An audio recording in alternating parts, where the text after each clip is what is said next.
Good morning বন্ধুরা। মেয়ে এখানে কি করছে শোনো? ড্রয়িং করছে। আর বেড ফেড গুছিয়ে নিয়েছি। এখানে একটা কাপড় আছে, এই শাড়িটা আমি বের করলাম। এটা অনেক পুরনো, আমার বিয়ের প্রায় 2-3 বছরের মাথায় কেনা, 18 বছর হয়ে গেছে। তো এটাকে ভাবছি, আগে এটা ফল ছিল না, এখন ভাবছি এটাকে একটু ফল লাগাবো। তো ফল তো আমি ঘরেই লাগাবো। আমার এই কাপড়টা খুব পছন্দের, এই কালারটা ভীষণ ভালো লাগে। এটা কি কালার বলবো, মেহেন্দি কালার বলবো না পেস্তা কালার বলবো, ডার্ক পেস্তা না কি গ্রিন, ঠিক আমি বুঝতে পারছি না। আমার এই পিঙ্কটার থেকে এই কালারটা বেশি ভালো লাগে। তো এই কালারটা আমার ওপরের দিকে পড়ে, মানে কোমরের দিকে পড়ে, আর পিঙ্কটা থাকে আমার পায়ের কাছে। তো আমার এইটা ভালো লাগে বলে আমি এইটাকে পায়ের কাছে দিই আর এটা কোমরে গুঁজি। কিন্তু এখন দেখছি যখন ফাল লাগাবো তো এটা একটু ফেড হয়ে গেছে, উল্টো সাইড হয়ে যাচ্ছে, আর এটা পাল্টা।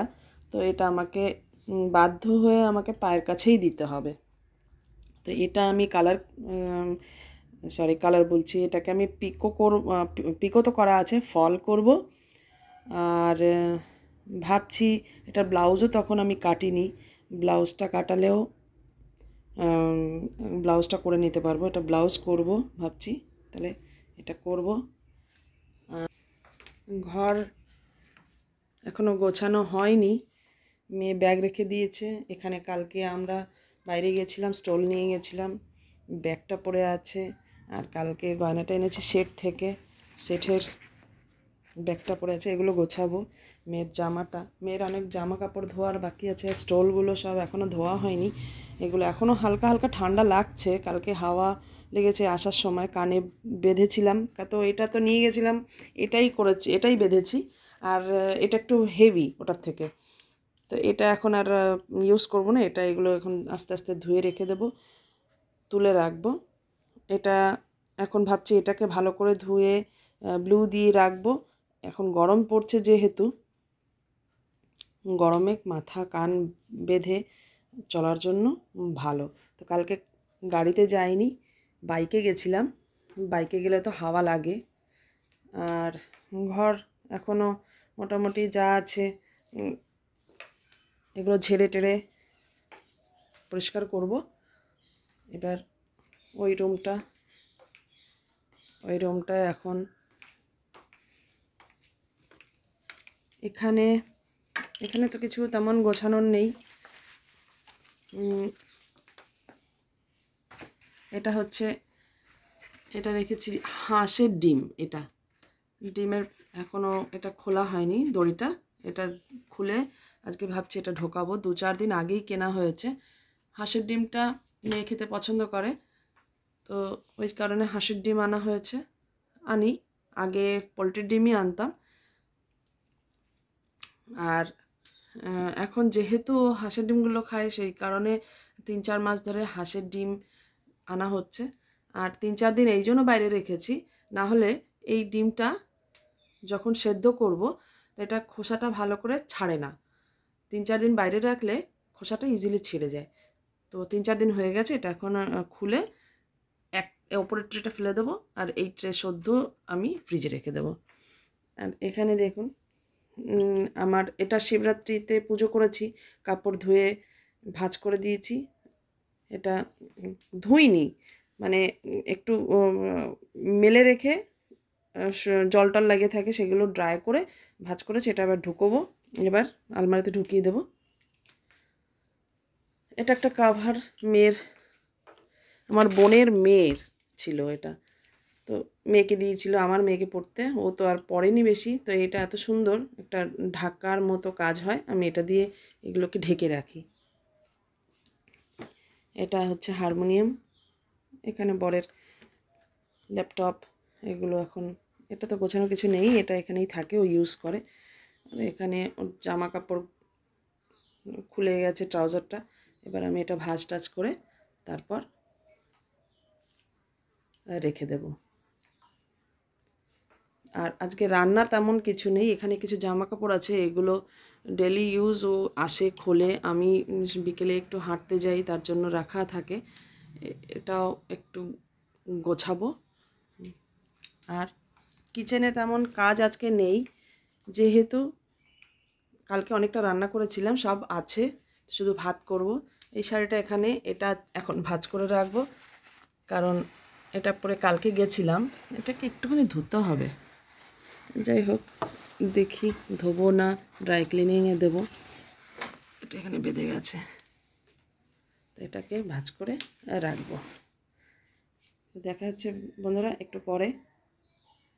এই ট্রাঙ্কটা এইখান থেকে ওই পাশে সরে গেছিল এইটা, তারপরে আমি এই পাশে ঠেলিনি, ওই পাশ থেকে যেটা রয়েছিল না ওইটাকে টেনেছিলাম এই দিকতে। হ্যাঁ, ওই কারণে ওইদিকে সরে গেছে। তো ফ্রিজ খুলতে খুলতে পারছিলাম না, এটাকে ধরো চেপে দিলে না এটাকে ওপেন করা যায় না। ফ্রিজ খুলতে গিয়ে পরে দেখছি লাকিলে লাগেনি। এই দুটো কোথা থেকে বের করেছে, যেখানে যে জায়গা দখল করে বসে আছে? এই দুটো ব্যাটার নিচে ছিল। তাহলে এখন কোনো দরকার আছে? আচ্ছা, কারণ আমার এখন শাড়ি কাপড়গুলো এর ভিতরে ঢোকাবো বাইরে, কারণ এই ট্রাঙ্ক প্রত্যেকবার খোলা সম্ভব হয় না, তো ভারী না, ওয়েট ওগুলো থাক ওখানে, ওইভাবেই খুলবো নামাবো, এখানেই শাড়ি কাপড় বের করে দাও।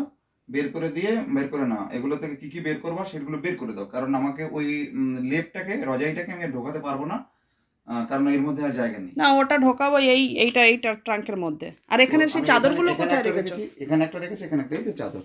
আচ্ছা, ও চাদরটা ওপরে দিতে হবে। ঠিক আছে, চাদরগুলো না দিয়ে এটাকে বিছানাটাকে দিয়েছি। আর না, এটা এইটুকু হবে, এইটুকু লাগবে, কারণ এটা আমি নাড়াতে থাকি, অতএব এটাকে আর দরকার নাই। কোনটা? এটাকে আমি নাড়াতে থাকি, এর উপর কিছু রাখবে না, এটাকে আমি নাড়াতে থাকি এরকম করে। হ্যাঁ, ওটা তো আমি ভাঁজ করে রেখেছি। ঠিক আছে, নাড়াতে থাকি, এটাকে এইটুকুর জন্য থাকা আমার জন্য। আচ্ছা, ঠিক আছে। তো এটা আমি এইমাত্র এটাকে নামিয়ে দিয়েছি, তুমি আরো টেনে উপরে তুলে দিলে। আমি যেগুলো করেছি সেগুলো আর হাত দিও না।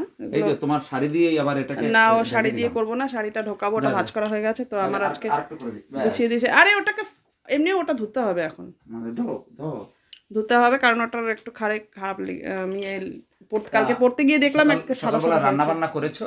না, বললাম তো আজকে রান্না ভাতটা হয়ে গেছে, ভাত হয়ে গেছে, এখনো সিমের বীজ রান্না রয়েছে, কাঁকড়া রয়েছে, তারপরে আবার মাছের ঝোল আছে, আমার চাটনি আছে। গরম এখনো দিইনি, বাইরে টেবিলে বের করে রেখেছি। গরম দিতে একটু একটু দিলেও চলবে, না দিলেও চলবে, গরম আছে ভাত, একটু হালকা করে গরম দেবো। তুমি যাও, আর আমার গোছানো হয়ে গেছে। তো আমি তো ওইখানটা সব গুছিয়ে টুছিয়ে রান্না করেছি, এই যে আমার সব সবজি টবজি ঢাকা আছে, আর এইখানে সব আমি গুছিয়ে করেছি সব কিছু। কিন্তু এই যে তুমি এসে ওই জিনিসগুলো রেখে দিয়েছ, এবার ওইগুলোকে আবার গোছাতে হবে। আর এদিকে মেয়ের কাজকর্ম হয়ে গেছে, আজকে মাম শুধু জামা কাপড় ধুয়েছে, কিন্তু এখনও মেলে দেয়নি। যাও জামা কাপড়ের কাজটা করো, এসে এমনি ট্যাব দেখা শুরু। আমি স্নান সেরে পুজো করে তারপর আমি লাঞ্চটা করব। তো বন্ধুরা, আজকে এই পর্যন্তই রাখছি। আংটিটাকে তো যা করেছো তা দিয়ে সেটা দেখলাম, আংটিটাকে সেট করেছিল, তো দেখো সেট করে আমি ওটাকে কুড়িয়ে আবার একটু ঠিক করেছি, কারণ ওটার ওপরে যখন লেয়ার চলে আসছে না। লেয়ার নয়, ওটা মোমের লেয়ার। আচ্ছা, মোমের লেয়ার, আমি মোমের লেয়ার তুলে দিয়েছি, ঠিক করে দিয়েছে। মোমের লেয়ারটা যাতে ওই আটাটা যাতে না লাগে সেজন্য একটা মোমের লেয়ার করে নিয়েছি প্রথমে। আমি সবাই যে আংটিটাকে করেছে তারাও দেখাচ্ছি। এই আংটিটাকে অ্যারালডাইট দিয়েছে, আর এটাকে মোম করেছে। তো মোমটাকে আমি তুলে দিয়েছিলাম প্রথমে মোমের লেয়ার। ঠিক আছে, আবার দিয়ে দিও না, অসুবিধা নেই। মোমের লেয়ারটা এই জন্য দিয়েছিলাম যাতে অ্যারালডাইটটা যাতে মোমের লেয়ারের উপরে থাকে। ঠিক আছে করে নি, কিন্তু ওটা শাইন আসবে না, কিন্তু আর মোমের লেয়ার থাকলে কোনো শাইন আসবে না গোল্ডের। আরে বাবা, মোমের লেয়ার তো গরম দিলে তো মোমের লেয়ার বেরিয়ে যাবে। আচ্ছা, ঠিক আছে। ভগবান, মোমের লেয়ার থাকবে কি করে? শাইনের সঙ্গে শাইন তো মোমের লেয়ার তো এরকম নখ দিয়ে ঘষা দিলেই তো মোমের লেয়ারটা পড়ে যাবে। হ্যাঁ, আমি তো ঘষে তুলে দিলাম। আচ্ছা, ঠিক আছে, করে দিও। আমি তো আর জানি না কেন, আমি ভাবছি অ্যারালডাইট এসছে, আর করো না এখন অ্যারালডাইটটাকে, মানে ওটার উপরে চিটে গেলে তো তারপরে ওটা ইয়ে হয়ে যাবে, নষ্ট হয়ে যাবে, ওটা তুলতে পারবে না, তার জন্য তুলে দিয়েছি। হ্যাঁ, দেখেছি আমি। যাই হোক, তো এখানে ভাত হয়ে গেছে আমার, আর এবার স্নানাদি সেরে খাবো, লাঞ্চটা সারবো। তো বন্ধুরা, আজকে এখানেই আমি ভিডিওটা এন্ড করছি। যদি বিকেলের কিছু থাকে স্পেশাল আবার দেখাবো আপনাদের। ততক্ষণে যেন ভালো থাকবেন, সুস্থ থাকবেন সবাই। বাই।